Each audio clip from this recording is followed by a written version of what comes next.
So without further ado, let's welcome up Dr. Shayne Morris to the stage. Bring it on up. He hates it when I read his bio. Oh, goodness. It is hard. Well, good early afternoon. So we're all here for a really, really important seminar, as you all know. And I want to do a quick survey. So how many of you in the audience, by the raise of hands, are women? Let's see. See, that's a pretty good turnout because it's not just important for you guys. By the raise of hands, how many men in the audience wouldn't be here if it weren't for women? On this planet, even. Right? We wouldn't even be on the planet without women. So it's important at so many levels that we have to deal with it. And one of the things that really makes it more important is not only the patient aspect, but because this is an issue and can be an issue as we age, especially in the women, and men suffer some of the same things, and that's for a different intensive. We have to start looking at it in the younger ages. There's no question in our mind, right? The younger you go, the more impact you can have on them. And when you look back in the story, I think Sarika mentioned in her talk that it's interesting to think about women and how we live longer. And I've heard my whole life that women always live longer than men, but that hasn't always been the case. You go back to when this word was created, right? And I'll show you on my slides. You look at this word, and that has Greek origins that then were translated into Latin. But the Greek origins, there was very little writing about it in ancient text. And one of the reasons is it was hard for women to live into their 50s under those conditions. When you look at the ancient Babylonia and Greek and so on. So that word really, we think of it as pause, but this stands for menopause, by the way. This men, month or moon, the moon cycles, and cessation, right? That's literally stopping the cycles. And there wasn't a lot of writings about it in ancient medicine because of the age of women. Now, that's changed, and we have to take this consideration. Because it is a natural phenomenon. It's an absolutely natural phenomenon under normal circumstances, balanced circumstances. So today's objectives, quickly, you guys, I want to review the hormone pathways. That's always going to be your favorite. You're really going to need to stretch before you do that. Review the hormone imbalances. Quickly review things about PMS. I'm going to leave a lot of that to Jack because he's going to talk about that. Perimenopause, menopause, and postmenopause will be my focuses today. And then we want to look at some brief testing, both in laboratory, and we want to focus on the gamut as we talk about this. So I want you to remember, I might be presenting data here that is specific to people that do functional medicine and so on, but what I really want you to realize is that, as you've heard from Sarika and Nicole in her journey, that there's so many other ways to understand what's going on with a woman, all right? So testing results, again, a lot of those results are going to be based on functional medicine type tests, just so that the interpretation's clear. And I also want to discuss during this talk the importance of the correct use of things like products that we're talking about today, Femicrine, F+, Sarika mentioned F+. That has to be used correctly. We're looking at other products you may use in your practice, as well as biological or bioidentical hormones and non-bioidentical hormones, which many women that will come to you will have or be on these products. And it's really important you know what that means for them. And finally, we're going to talk about some herbalomics. When we get into some of the herbs, we'll talk about what that means. It was wonderful to see what the natural medicine, and especially the Asian, Ayurvedic, the traditional Chinese, really fun to see the emotional impact of those medicines through Sarika.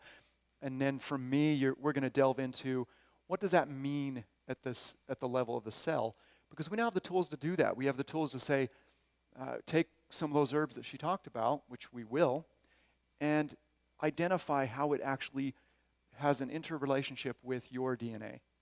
And that's important because in my world, the word herbalomics is essentially, I created it because we have a relationship with the herbs we eat, and we always have. And in fact, we used to have a much better relationship that we need to revisit because we have really focused on redeveloping our attention to food. But when we look at more ancient cultures, they ate way more herb than they did food throughout a given day. And we've lost that. It's an intimate relationship, not just an emotional one, but there's a physiological relationship there. And then we want to talk about microbiome. I'm going to pick somebody a little bit later in the talk. They're going to remind me, because the microbiome is critical to this process, and it's critical to the product that we'll be talking about at the end. But it's amazingly critical to what we're talking about today. And then finally, protocoling. There'll be opportunities again later throughout the weekend. You're going to get more information from Cynthia. You'll get information from Jack and others, right? Pampa. So I'm not going to spend a lot of time there, just a little bit, just to wrap up where we're going. So let's move on. So we want to make a difference. As I quickly pointed out in the beginning, this is an important topic. I think the statistics recently say there's going to be about 50 million women in menopause, right? That's a lot of women in the United States only, right? Now, is that always a bad thing? No, absolutely not. Again, it's a natural phenomenon, but so many cases where when they do have an issue, a symptom that they want to deal with, they're immediately thrown into a protocol that may not be answering the questions that need to be answered for them.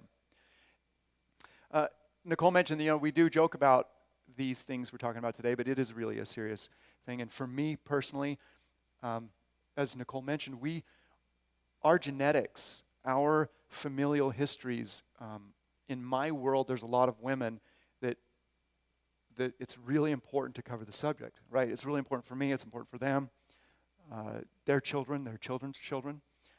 And you'll pass it on. I mean, there's, I don't know I think it was Nicole Sarika that mentioned that what happens during embryogenesis and you're flooding that baby with different hormones, if you don't have the proper nutrition and genetics and you're not exposed to all sorts of toxins and so on and so forth, I could go on, you're not giving that baby what it needs during development.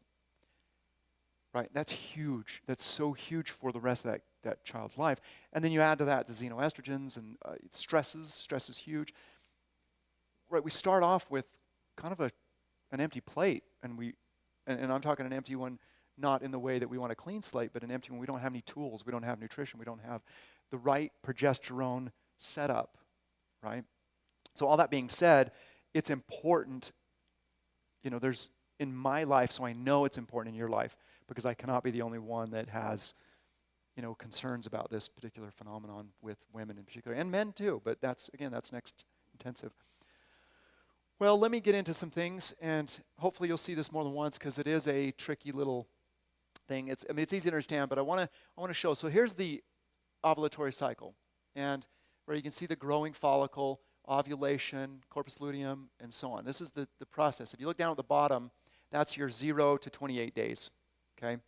And what I want to highlight here is there's a few things happening, right? I want you to look at some of the hormones that rise and dip throughout your cycle. And it's important to know these things, because when you visit with your clients, you're going to want to know where they're at in their cycle when you're trying to understand them. And if you're functional medicine, you're going to want to test in the right cycle. You're going to want to test in luteal phase, let's say, for progesterone. Because notice where it is over here in the follicular, it's really not very high at all. But right here is where all the progesterone's rising. What leads to these ups and downs, this is the estradiol and that's progesterone, is luteinizing hormone and follicle stimulating hormone, you'll see. So whenever you're looking at a panel, or even when you're just assessing your client, know where they are, know what things are happening, and what should be happening under those circumstances, right? Because physically, this is what's going on in the endometrium, but physically, things change throughout, so you need to make sure you're on the right place with your patients when you're discussing this process. Now I want to take another look at this, and the reason I threw this up here, in addition to, because these are control points, I want to point out that what drives the follicle stimulating and luteinizing, we're going all the way up to the hypothalamus now. So most of you have heard of things called the HPA axis, right? Hypothalamus, pituitary, adrenal. Right here we're looking at hypothalamus, pituitary, endocrine, right? Or the female endocrine, right? These luteinizing hormone followed by progesterone and estradiol. But my point is, these are control points. These are important control points, as well as the adrenal gland. And I'll talk about that in a minute. But if you're dealing down here in the progesterone, estrogen, and you're struggling and you've been working at it for months, and you might have wind here and there, remember to work upstream and downstream of these points, because if you happen to be doing testing or other symptomatic, if you drive too much estradiol, that actually stimulates the hypothalamus. At normal levels, it shuts it down. Okay, that's a control point. You don't want too much, so the hypothalamus is the control point, saying, hey, let's cut back on the estrogen right now because we're going into luteal phase, for example. But if you have a high message coming from the body to the hypothalamus above and beyond the normal levels, and that could be xenoestrogens, it could be they're on oral estrogens or what have you, you're driving this in the wrong direction at that point. Because the hypothalamus has this breaking point where it starts to make more, not less, when it should be making less because of its inputs. So it's important to think about the pituitary and the hypothalamus simultaneously, and the adrenals, and we'll get to that. But again, the same process. This slide is just a little better at breaking it down. You can see, again, the rise in estradiol and then the progesterone and so on. But this is a feedback loop. And remember, hormones are incredibly powerful things. For as much brilliance as they bring us, and for as much as they give us from birth to death, they're like a grenade, right? If I threw an egg out there and said, threw raw eggs out to you and told you to be careful as you're throwing them around, the consequences of that egg breaking is what? A little messy? If I threw a grenade out there and told you to be careful with it, what's going to happen if you drop the grenade? You're going to blow up, 10 people around you. Hormones can be that problematic as well as that beneficial. You need to take these things seriously, right? And things that replace hormones and things that act like hormones. All very, very critical in this process. So here we go. You guys cannot escape one of my talks without getting scientifical, right? And I haven't told you to write this down yet, so you're good. Okay, this is the production of hormones, right? So normally the body is in charge of producing them. And it produces, different hormones in different tissues and organs. And we'll cover a little bit of that. It's not necessarily to go through all of them. But one of the precursors is cholesterol. So just for fun, is cholesterol a bad thing? No, not at all, right? So we're at least getting past that myth, right? That fallacy. Cholesterol is absolutely not a bad thing. It's very important, in fact. Well, here's one of the reasons it is. You start with cholesterol, and then you move into these other hormones, and it's color-coded because these are called mineralocorticoid hormones. Down here you have your androgens, you have your progestions, and if you follow this path, so let's focus down here at the bottom. We have what starts off as DHEA, but it does come from cholesterol, right down through progesterone, pregnenolone actually, and over. Okay, so if you look at these and follow this down, we end up over here with the three most common estrogens: estradiol, estradiol, and estrone, right? So if you look at these are estrogens. Here's our testosterone here. Now, I'm not going to go into the breakdown products much. There's will be a little bit here, but again, Pompa's going to cover some of that later. So be excited for that, because that's going to be really fun. But what I want to do is I want to point out, we talked about the adrenals. What is one of the hormones the adrenal glands make? Pregnenolone, what else? Cortisol. The reason and DHEA, good one. I mean, these are all good, but I was fishing for cortisol. Why was I doing that? Well, if you follow this process around, we actually go to progesterone, and it can go to pregnenolone, which ends up in cholesterol. So you start with progesterone. So when you're stressed, when a woman is particularly stressed, and we hear the term adrenal fatigue, guess what's happening? Every bit of the progesterone is not being converted into what it needs. In fact, it's being bypassed, and it's being turned into cortisol, because it's above the cortisol path. So when your body says, man, I am stressed out to the max, guess what? You're depleting all of your progesterone because your body's shifting it over into cortisol. So high adrenal stress is burning up progesterone. And why do we need progesterone? Well, we're going to hear a lot about that today and onwards. So the adrenal fatigue, I've just given you a metabolic pathway as to why that term should be taken seriously, right? And the metabolic pathway is you deplete through these body pathways into cortisol, which is right here, by the way. And you can see it comes from either pathway, but when you push all this over to here into cortisol, you lose everything you needed for a nice female hormonal balance. And this is going to show up in those little charts I showed you, previous one. It's going to show up in drops in progesterone, rises in estrogen, and so on. So keep that in mind. That's adrenal fatigue right there from a biological standpoint. And you'll see this one again, don't worry. So just to touch on imbalances of quality of life, let's talk about the PMS, perimenopause, menopause, post-estrogen dominant. And I do believe, if I'm not mistaken, that Danny will cover that as well.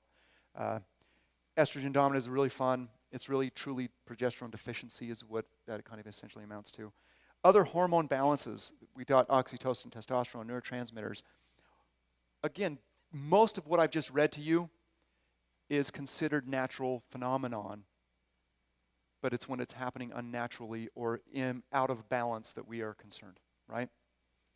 When things are in balance, for the most part, we don't struggle as much, but when they're out of balance, we really do have to take serious issue with it. Nicole's story is case in point, right? So, looking at that further, I'm going to run through PMS to kind of set the stage for the rest, but hormones become unbalanced. You had anovulatory cycles. You don't ovulate when you're supposed to. Things don't progress as they should. Estrogen levels increase, progesterone levels decrease. Of course, there are effects on neurotransmitters. There are also effects, of course, when you affect neurotransmitters, you affect anxiety, nervousness, depression. You also affect the gut-brain axis. So now we're talking cravings and so on, concentration. And then there are other hormones that get involved. So once again, these hormone cycles are all interrelated at some level. Well, how can you check quickly with people and try to understand the difference between PMS and normal, or not anovulatory, but normal ovulatory cycles? Here's a few quick rules. Again, I'm not going to spend a lot of time, but you can record 3 cycles to see if they're on target, when they should be, and so on. Things are happening like they should. Record the temperatures throughout the month. Have the patient record it, because that tells you a lot about what's happening without having to do the blood tests, right? Or the saliva, I should say.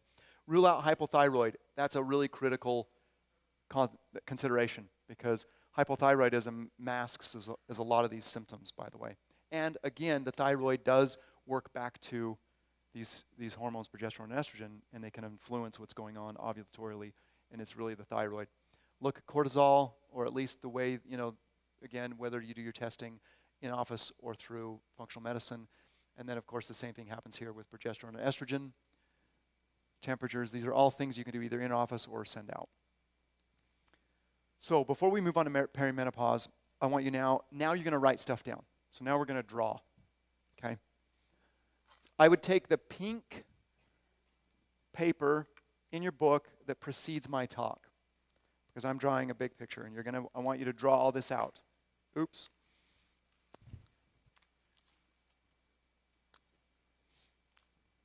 Yeah, because you'll need to draw a human.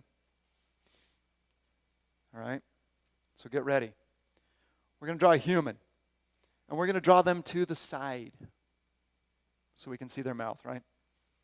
So get your art skills out, because this is happening.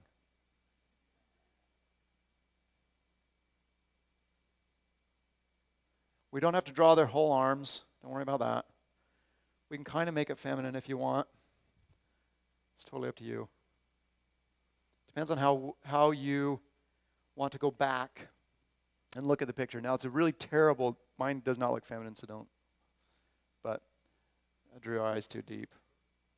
So anyway, we have now, I want you to draw the GI tract, right? From mouth all the way down. You can throw in, the whole duodenum, so on. We can make the colon, let's say, and this. Now, I also want you to, because we'll come back to this picture later, okay? I also want you to draw the female urogenital, because you can take notes on this later. And then, just for fun, throw in the liver kind of in the background, just so we can remind ourselves of it. So one of the things that Nicole and Sarika and others will talk about this weekend is, where do we produce estrogen, progesterone?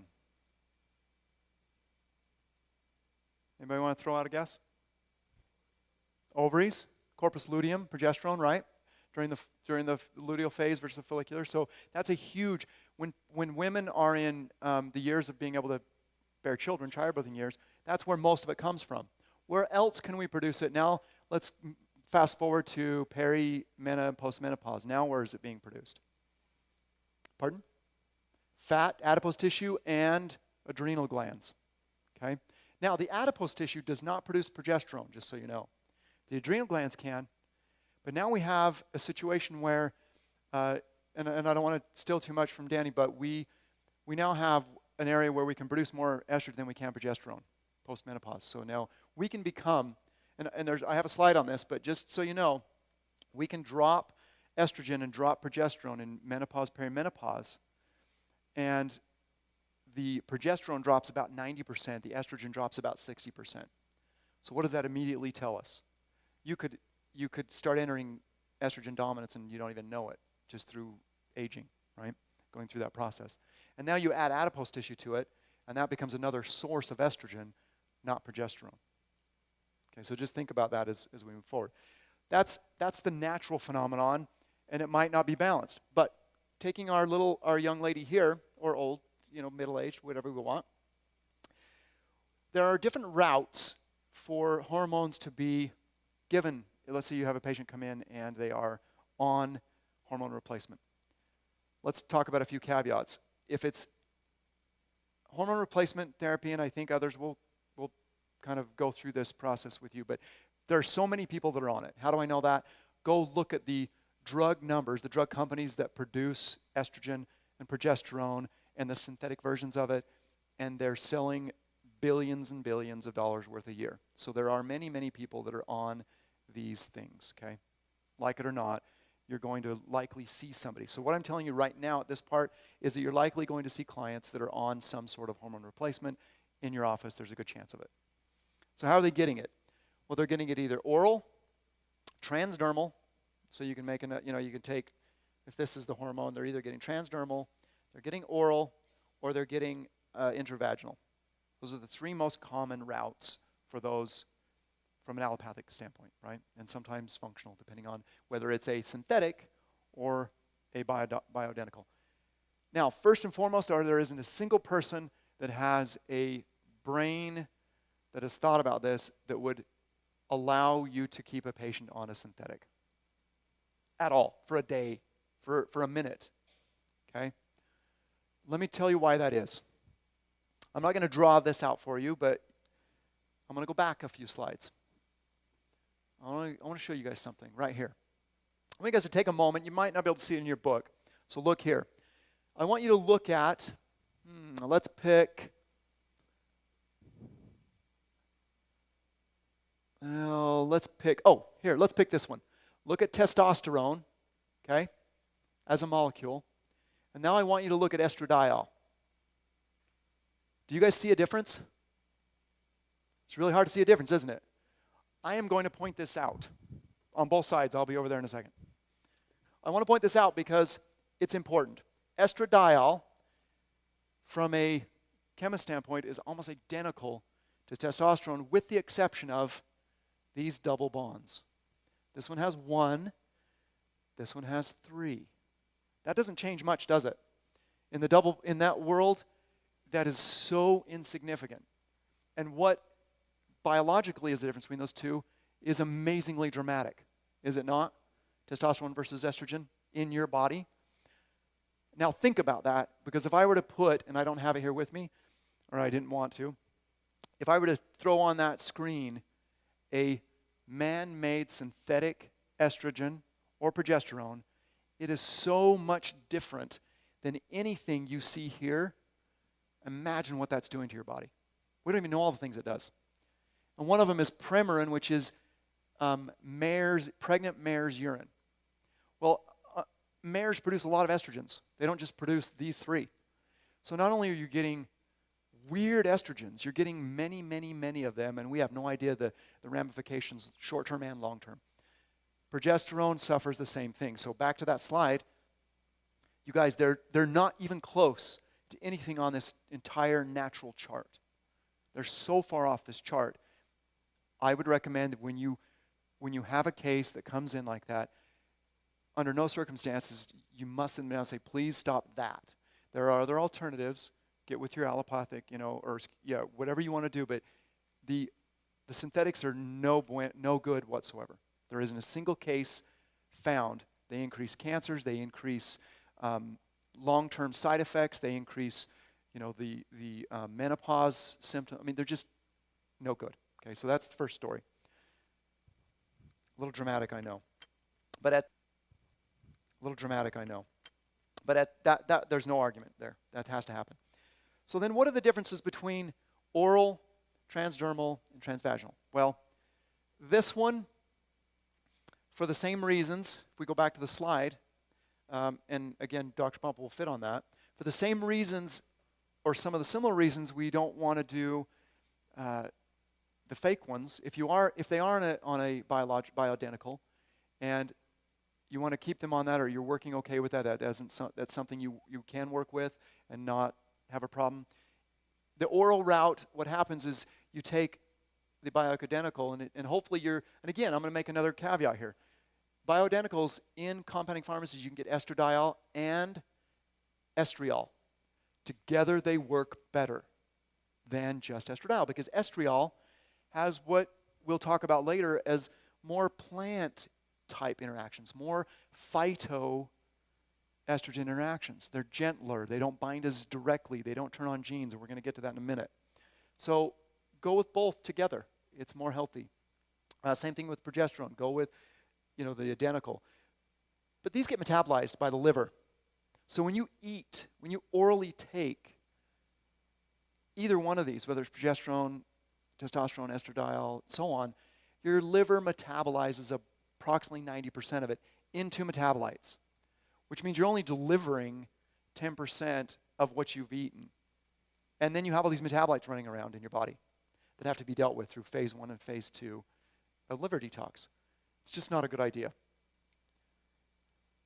In fact, I'm not even sure why some of this stuff is still going on, but it is what it is. So there are benefits with transdermal and transvaginal, especially in postmenopause. I won't beat this too far, but in postmenopause, a lot of times the women are only suffering from urogenital, recurring UTIs. Their estrogen and progesterone levels aren't really far out of whack, but they suffer. They don't get lubrication. They get more frequent UTIs and so on. There's displeasure, and that can be dealt with just with that localized situation. Now I'm going to pick you. When I get to an herb that you see on the top that's Wilfortii, so it's going to be in my slide or in there, and it has the word Wilfortii in it. You're going to stop me and remind me about the urogenital, okay? You'll have to do that for me. All right, so why else am I drawing this picture? Well, we want to look at, so the liver is one of our problems, because now when you take it orally, the liver sees it, and of course it's going to metabolize it. Now we have metabolites. Transdermally, and here it's not processed because it doesn't go down through the portal vein and get processed till later. So there is some positives. But why else do I care about this? Well, guess what? One of the things we're going to talk about as I progress is not hormones, because we don't want to prescribe hormones as systemic formulas. We can't do that. So what do we want to look at? The new products, F+, these are called Phyto hormones or phytosteroids, right? These are all plant-based. And it's important to know that the oral route and the transdermal, in this case we're just talking about oral route, this process here, through oral, through the intestine, especially the intestine, and the liver, all three of those are beneficial to the things we're providing in phyto products, right? So the opposite effect is true from oral hormone. You're getting benefits through the process. And I'll touch on that more, but I wanted to show you we're getting benefits. So on the phyto side, so phyto, P-H-Y-T-O, geez, good, good. Hormone, or HRT, this process is bad, okay? Because this, and again, I would tell you, and I have no proof of this, but it's because of the relationship we have with these phytoconstituents that this is good. Because how did we develop a relationship with phytoconstituents? Orally, right? For as long as we've used food and plants, we've done it orally. Occasionally transdermally, but most of it's orally. So that's why this relationship is a good thing. It's a very good thing. It converts them into an end product that your body is happy with. Your body is not going to have a hard time processing and so on and so forth. All right. Now, next to this little graphic, I want you to draw a cell. Okay? And I'll draw a double wall cell. Right? Then here's our nucleus. In the nucleus, I'm just going to write the DNA. Okay? So that's our nucleus. And I dropped markers. We're going to have more markers here. I want you to draw a receptor on the cell. Now remember, receptors are on the membrane. Okay? And, oh, by the way, there is a little tiny membrane around our nucleus, which becomes another issue. So how do hormones work? And phytohormones. How do they work? Well, they bind to this receptor, right? Now you can have the estrogen receptors, you can have the progesterone receptors, and as you know from other systemic talks, receptors are the way to communicate with the cell through any compound. You can have vitamin D receptors, vitamin A receptors, you can have all the peptide hormone receptors. Receptors are ubiquitous, and they are the way that your environment, your world around you, communicates to the DNA. That's what they do. So you're going to have to draw this, but it's going to be hard because you're going to have it's animation. We're doing animation. Okay? You'll like this, I swear. I should have practiced, so I'm kind of making it up. Once the hormone or the phyto binds to this, then it engulfs it into the cell, right? So now we have, I need more fingers, that's what I need. Now we have the complex.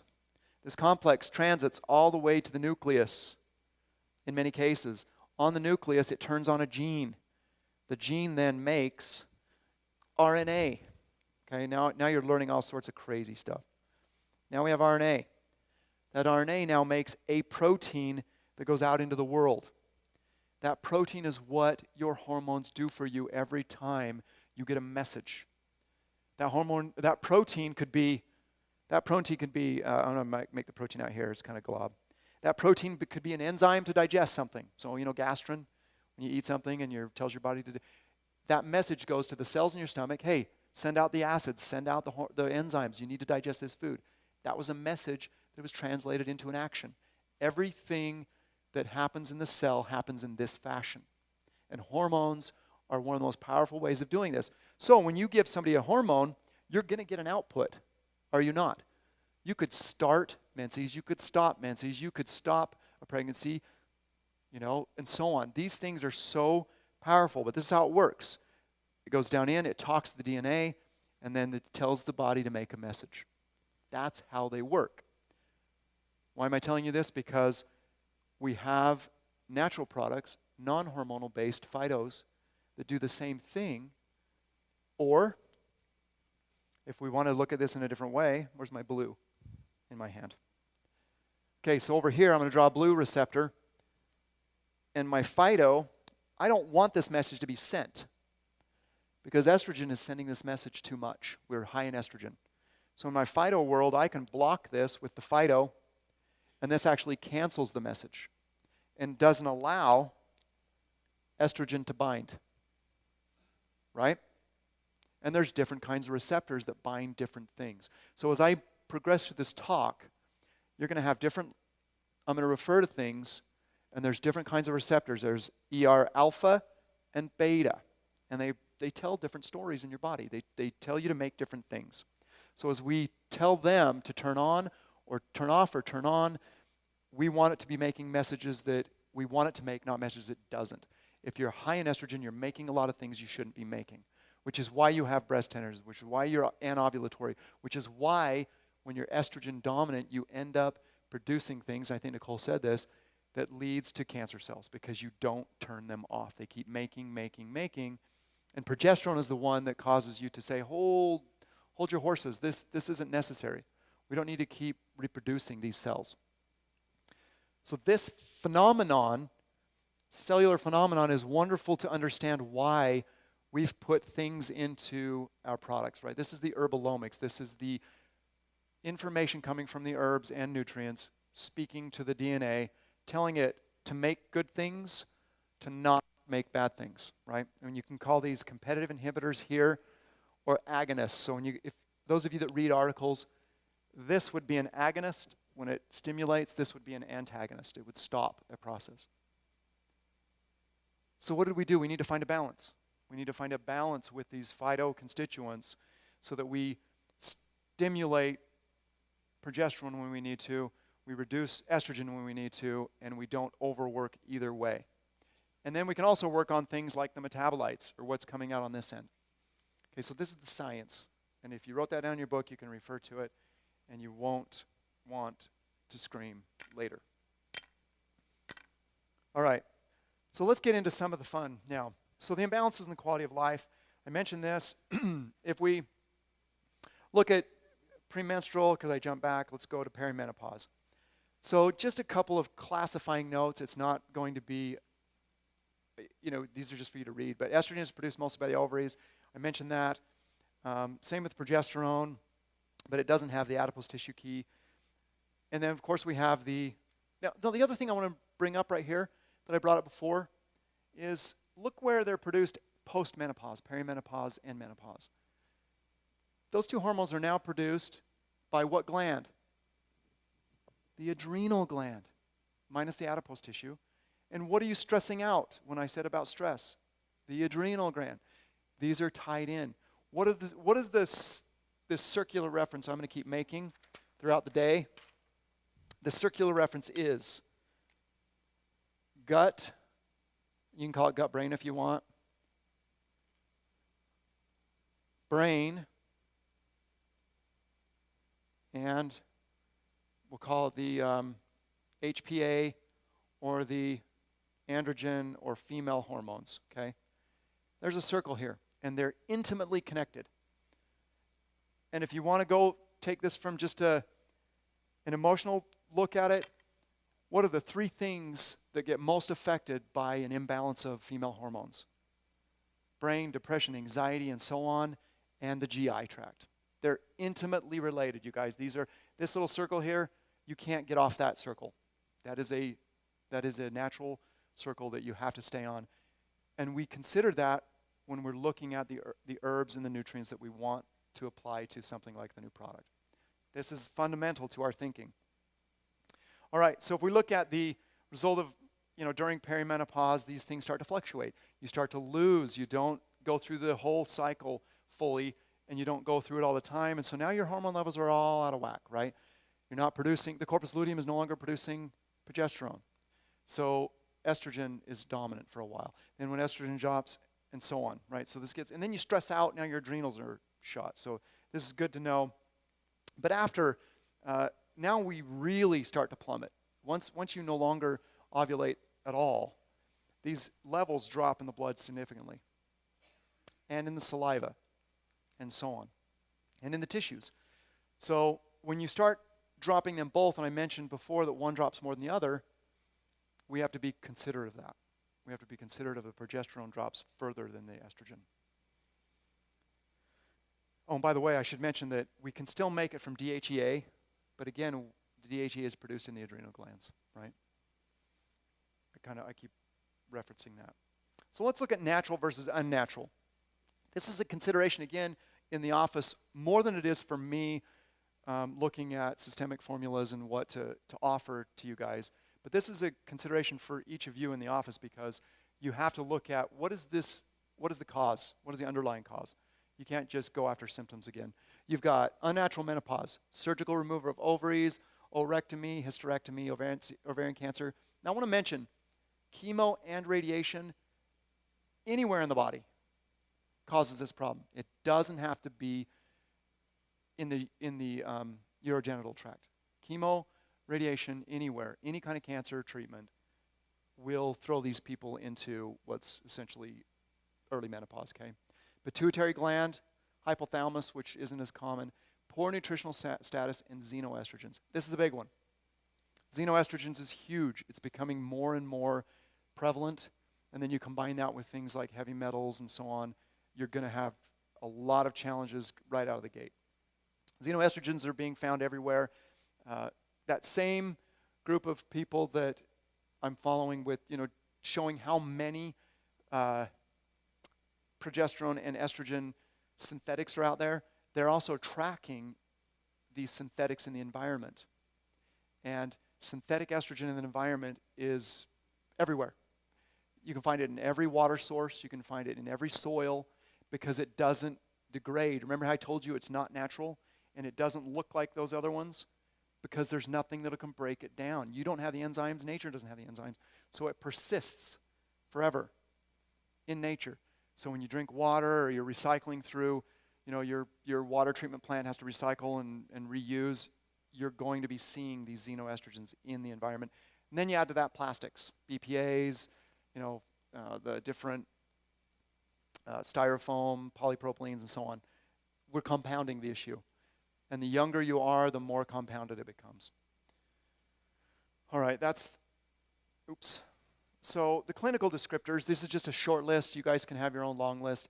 No period for 12 months. This is important for most people that are dealing with patients coming in, and they do functional medicine because this is what they use to kind of guide their testing criteria. You have your, like Sarika said, you have the patient. Use the patient, right? You can have as many checks in your head or checks and balances, but use the patient. That's critical.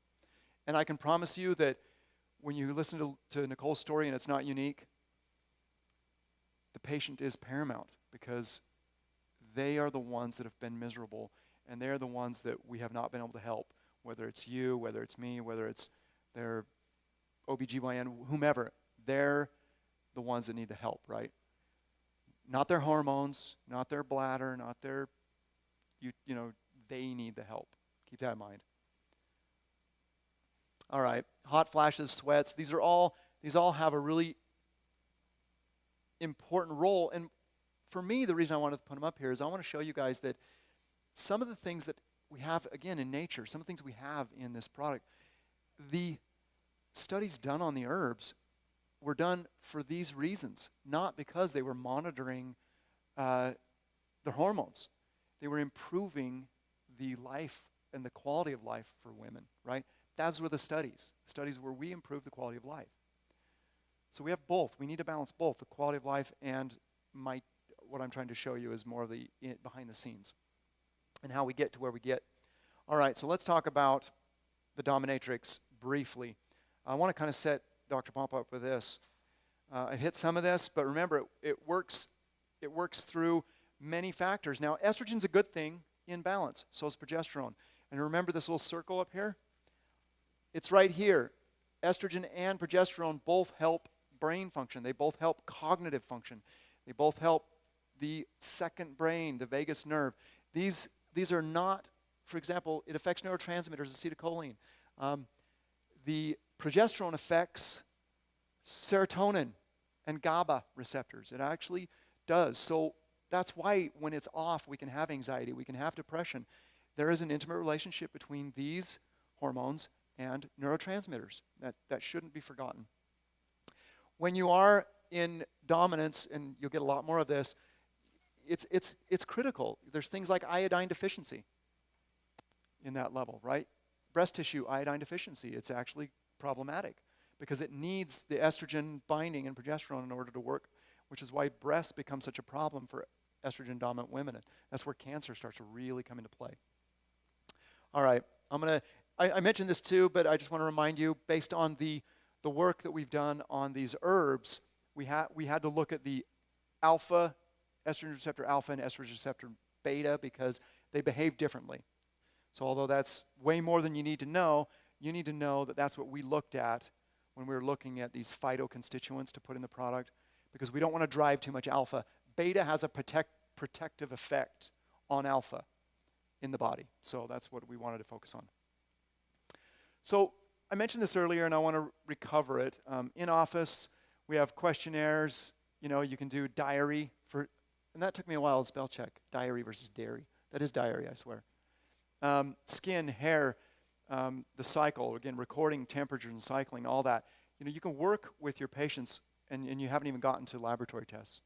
Applied kinesiology, and I think Sarika mentioned some equipment. And then laboratory tests, these are wonderful hormone panels, neurotransmitters, estrogen metabolism, and genetic tests. Let's look at a few.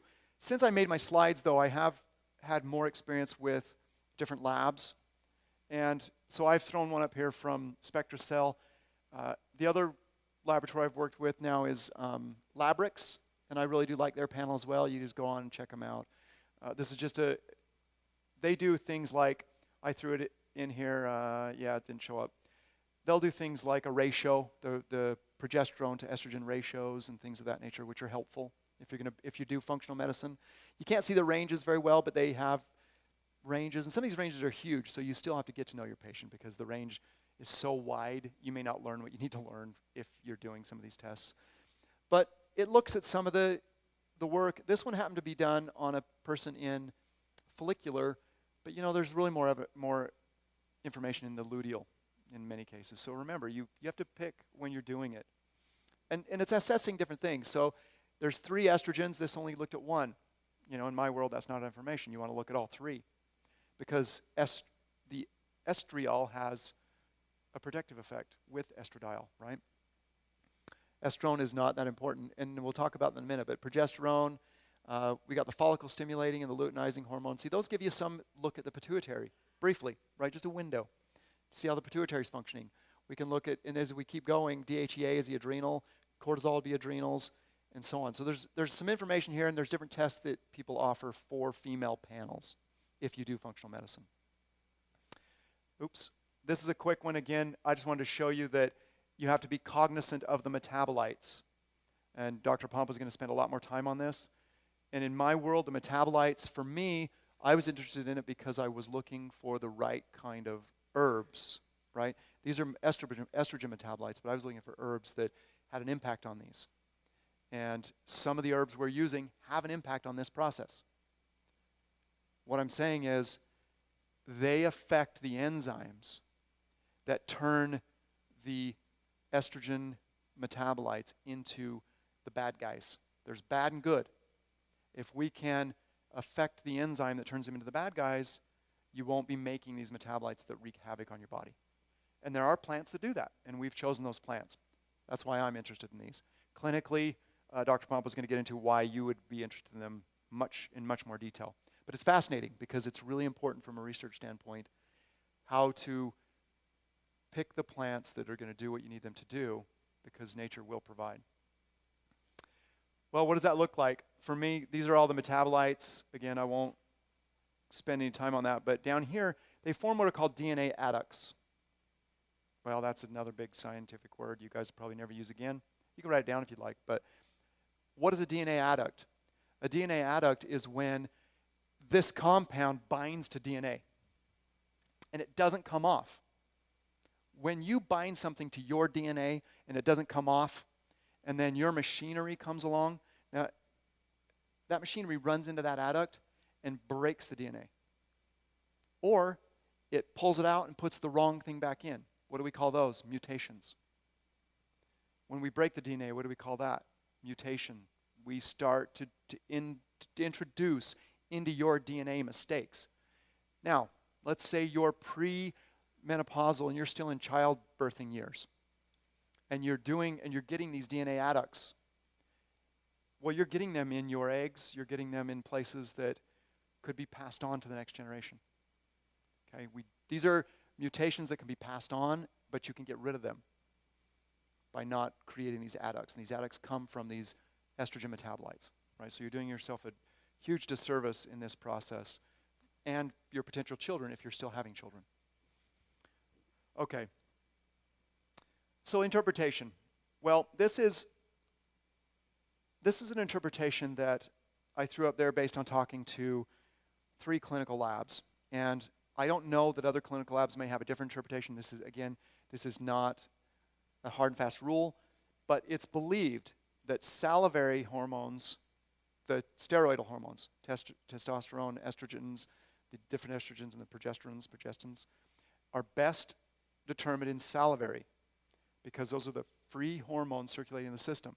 If you do serum or blood, they're bound or they're tied up and you can't get an accurate number. And by the time they elevate, you're going to miss things like PCOS, polycystic ovary syndrome, because by the time they're high enough in the blood, they've been wreaking havoc in the woman's body. In salivary, they peak much earlier when you start having androgen problems, like testosterone and so on. So this is their, and I'm fairly confident they've done their homework. But there's still reason for serum to look at other things, but the salivary is the best. For those are the free. But you must do different ones for different questions to be answered. And I don't have it on here, but for example, urine. Why would we want to do urine hormone panel? May not tell us active like the salivary would, but what is it great at? Metabolites, right? You're not going to get metabolites anywhere else but the urine because it's already been processed. So that's why they do this, the functional people. More interpretations. This is a quick. I don't know if anybody else is going to cover this. I'm certainly not going to spend very much time on it, but high testosterone levels or high androgen levels for women in this same process can lead to insulin resistance. And it is associated with insulin resistance in PCOS. So when your androgens go way up, testosterone way above normal, and stay there for a long time, you are going to be in a state of insulin resistance. Again, that's the relationship we talk about here. The gut, brain, and the HPA, they're intimately involved in each other, and insulin is one of those hormones. So genetic influences, Nicole talked a little bit about a full panel. If you don't do a full panel of genetic screening, you can do smaller panels of genetic screening like these, for example. You can do the CYP genes, you can do cytochrome 450, you can do phase 2, COMT, glutathione enzymes. What is phase 1 and phase 2? Phase 1 is the first part of the liver that is taking the compounds that are circulating in your blood that your body wants to get rid of. It could be xenoestrogens, it could be estrogen, it could be other hormones.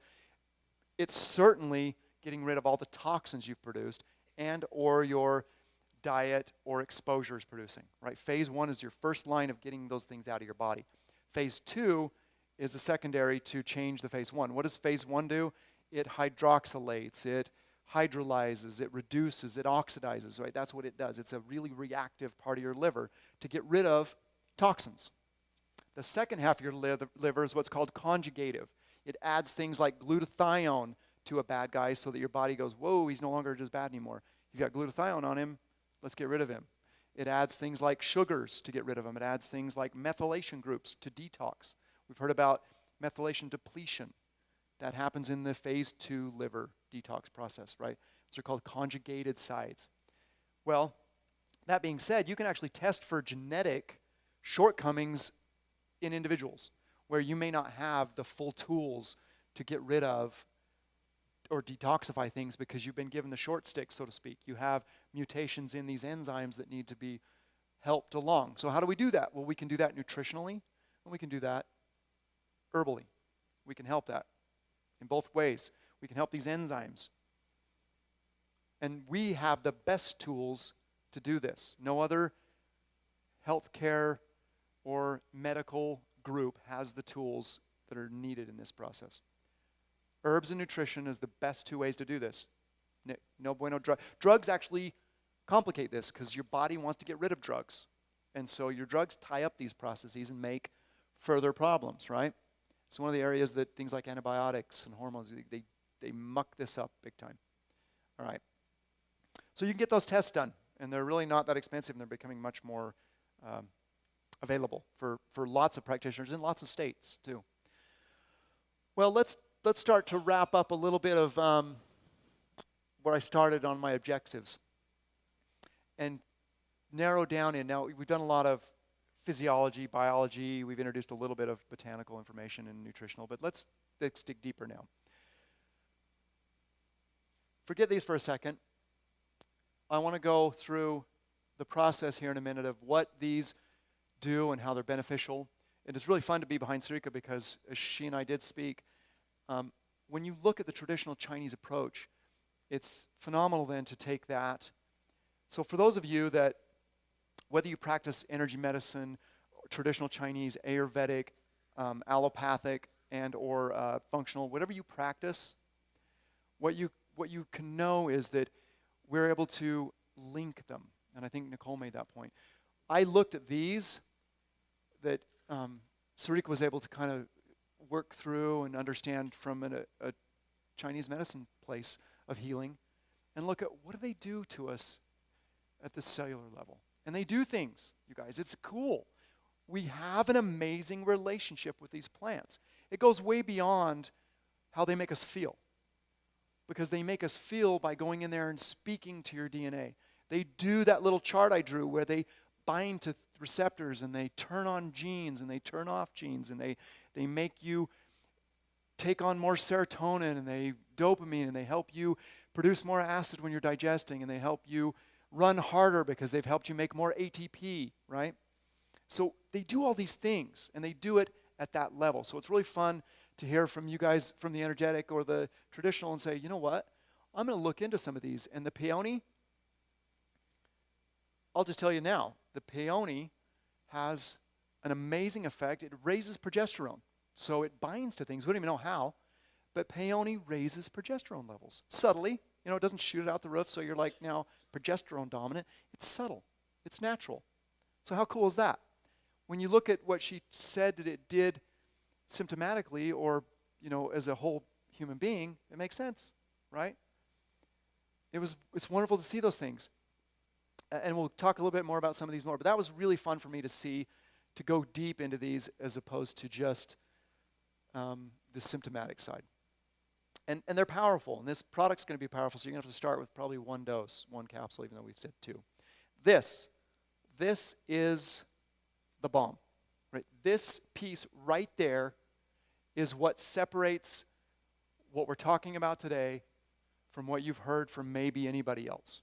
There's going to be things about this product that you've seen and or used. You probably haven't seen or used them in a combination, which is one unique thing we're going to deal with. But these herbs, their power comes from this right here. And I'll tell you more about that. That's where it's happening, okay? And that's where the future is headed for many, many aspects of what you'll be hearing at our future intensives and so on, is right here. And there's a new one, by the way. So in the past, we've introduced virome, which are the viruses that live among us, microbiome, or biota, which is the bacteria, and we now have a new one that we're studying called the mycobiome, M-Y-C-O biome, and that is the fungus among us, right? Those are the fungus that live with us. So these are all amazing new developments, and really what we're just finding out is what has always been. We just now understand it. So as we move forward then, we want this in balance. We have to have this in balance. There's just no question, right? So to review, this is the balance we're trying to attain, and we want to attain it through separate pathways that influence us in a more natural way. So I want to take plants and other, let's say, bacteria and influence the way your body responds to estrogen, progesterone, testosterone, and that's really where we're headed.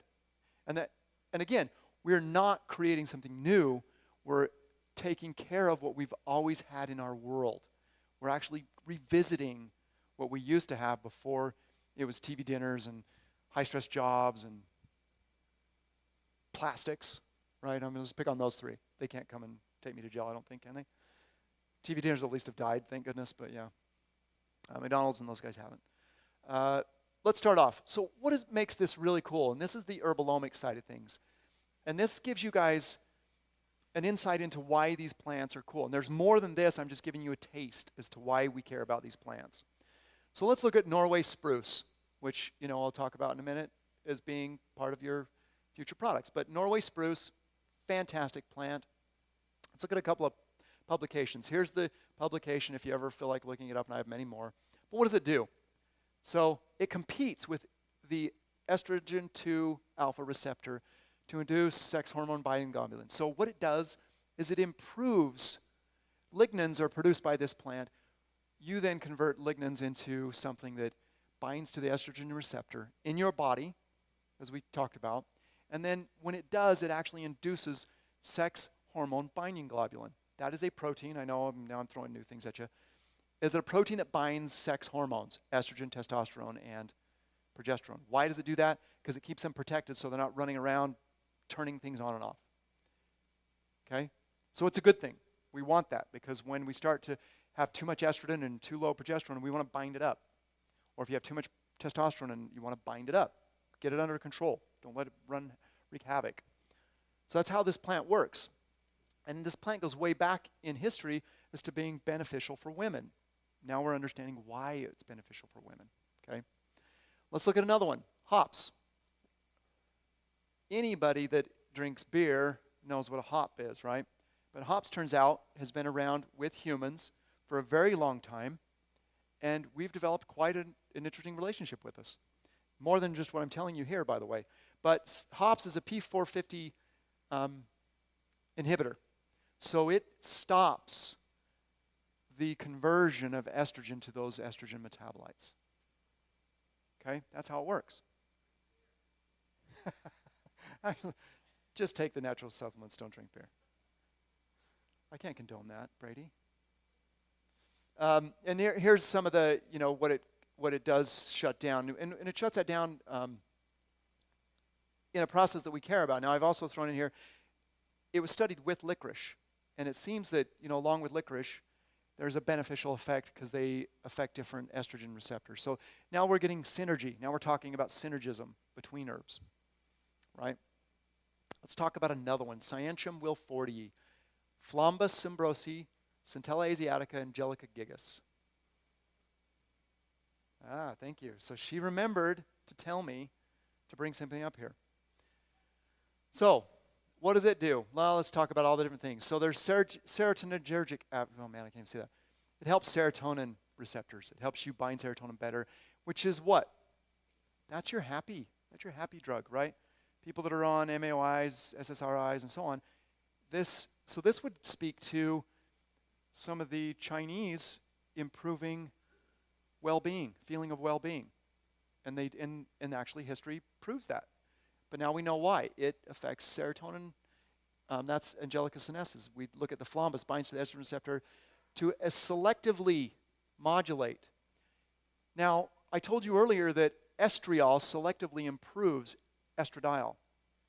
This selectively improves Estradiol in the same way. It binds loosely. It just tells the body, hey, don't get out of control. Don't produce a lot of these things. I'm binding to my receptor, and I just want you to gently turn this gene on. Don't go crazy. Don't run a marathon. Just relax a little, right? That's what it does. Asiatica, same thing. Serotonin, dopamine, they increase. So this is how these things work. But let's go back to this wilfortii and Flombus. What I want to point out here, and I'm going to hit this again. So I'm going to hit this more than once, and I'm not even going to apologize for doing that because I really want to beat you up on this. These herbs right here, these four, have amazing effects behind them, both from a symptomatic and a physiological, biological, biochemical. But they don't work without going through the GI tract and being converted by the microbiome. How many people follow that, what I just said? Because it came out really easily, but the implications are huge. Those herbs, as well as others in this formula, do not work unless they are properly converted into active constituents by the bacteria that inhabit your GI tract. Let me say this another way. If we fed these herbs to a woman that had sterilized her GI tract, these herbs would have zero effect on that person. Because the microbiome has to be in place in order to turn these herbs on. So how cool is that? And these 4 are the most predominant, but there are others in this formula that holds true for. Now I kind of jumped. Now we'll talk about that again in a second. But that is for lack of a better word, that's the bombshell in where we're headed. Right? We've known a lot about these herbs. We've known a lot about traditional medicines. But now we're starting to realize that without the microbiome, there was no chance that those herbs were going to do. Now throw that into dysbiosis. What happens with dysbiosis? We're not going to get results we want because they're not being converted properly. This is a new wrinkle in our intellect that has been happening. We just now know about it. So when we feed these herbs to, let's say in the laboratory we use sterile mice. These herbs don't become anything that works with these receptors or with these enzymes. They just pass through the liver and get expelled. You have to have the microbiome. Cool part. For me, that was just amazing because when you start with people, and like with Nicole and people close to me in my life, we always go, oh, let's work on the GI tract. Oh my gosh, we're not getting what we need. Let's start with the brain. And you remember the symposium, brain to gut, gut to brain? Well, now with women, we've got to loop in there this thing because there are women that you work brain to gut to brain and you're not getting where you need to be. You've got to loop in this other element. All right. So brassica. This one's well studied. You guys probably heard these over and over again, and I think Dr. Pump will hit these. These indole carbanols, and they come from brassica species, both the IC3 and the DIM, both available through us, and they are the ones that have been shown definitively to slow down the metabolic processing of like estrogen into bad things, right? So these are really important. I won't beat those up too badly. Let's look at Dawn Quiet, the senescence. Now, before it was gigas. And by the way, Angelica gigas, Angelica senescens, even though they're both Angelicas, totally different in your body, totally different. And during the making of this, and then talking to Cynthia and Sarika, one of the things we really love is the licorice, right? We love licorice. However, we had to pick the licorice that doesn't contain the glyceric acids. Why? Because that drives cortisol. So again, we had to think through the things we wanted and what we didn't want. Because you don't want to drive cortisol as you're trying to help this process. So it's really fun to work with all of you and them, and I should give them credit. It was really fun. You have Dr. Pompa, Jack, Cynthia, Sarika, and I know I'm going to forget people, but it was really fun interacting with you guys. And I'm not a woman, so we had to include women. Then I had, family members and the story, the Nicole's, and that helps drive your ambition in this process because it has to happen. But a lot of intellect and a lot of fun with this. It's certainly not, they say Shayne, but really, honestly, it's a lot of people, including the rest of Systemic, that helps us with this. So let's talk about Dawn quite quickly. So let's look at this. This is another one, right? So we look at the osteoporotic. So this one we include not because we're trying to manhandle the hormones. We want to start helping the things that these hormones do cause trouble with. For example, the osteoclast versus osteoblast ratio. Osteoclast tear down bone, osteoblast build it. And when you have high estrogen, you're driving osteoclasts and you're lacking in osteoblasts. Progesterone swings that. There are herbs that help do that help drive the normal or the natural balance of building and breaking down so that you don't have that dramatic bone loss that you can have when your estrogen is high. So there are other herbs that we have in there for that reason, right? And these are just little guys. This guy's, the one that's turned on by the estrogen. These are little receptors. Now he's eating the bone. Little guys, you have to wonder. mean, we all know that we replace our skeleton about every 7 years, right? It's completely replaced. So it's a good thing, but you have to keep that in balance. I'm not sure how I'm doing on time. 30? Okay, so I'll give us time for questions. This is the one that I'm going to give you a test on at the end of my talk. You must know this by the end. So this really visually summarizes the complexity, yet the importance of natural nutritional influences. And not even that many people spend on botanical. We are really a botanical believer. The nutritional world has done some good work that we can piggyback off of. Clearly, you know, the zinc and the calcium, and there's vitamin D. There's a lot of things that we can really embrace from other people's work. But it's the botanical side that is underutilized, underappreciated. And now when we add the microbiome to that, oh, we are really having fun, aren't we? Because that is a new thing that I bet you haven't even heard before. That in order to affect these changes in women in this process, you have to have the intact microbiome to convert these plants into what they need to be. Let me take that one step further. On that microbiome slide, I also had the vaginal microbiome. That is critical that has to happen. Because especially, well, I'm going to say especially post-menopause, it's critical at all times, but post-menopause, when the hormone balances shift, the vaginal or urogenital takes a hit. It does. And what I can tell you is some studies that, again, these are mainstream research studies, and so they've used bioidentical hormones. And of course, for some of you, you want to get away from that and get into what I've been talking about today, Phyto constituents. But needless to say, the studies were this.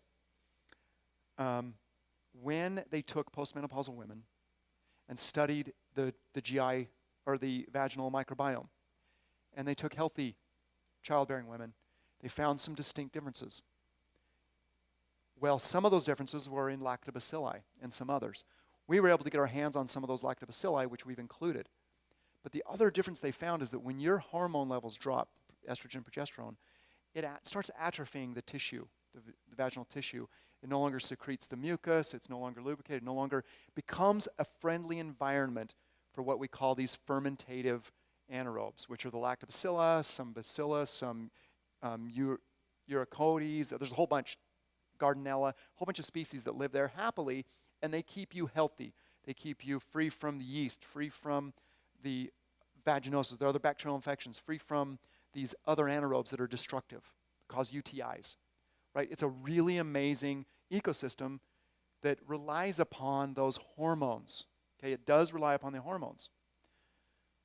So what the study found is that when they gave women suppository and oral, but oral was of course questionable, when they gave them suppository oral, small amounts of estrogen, they could recolonize and maintain the healthy microbiome.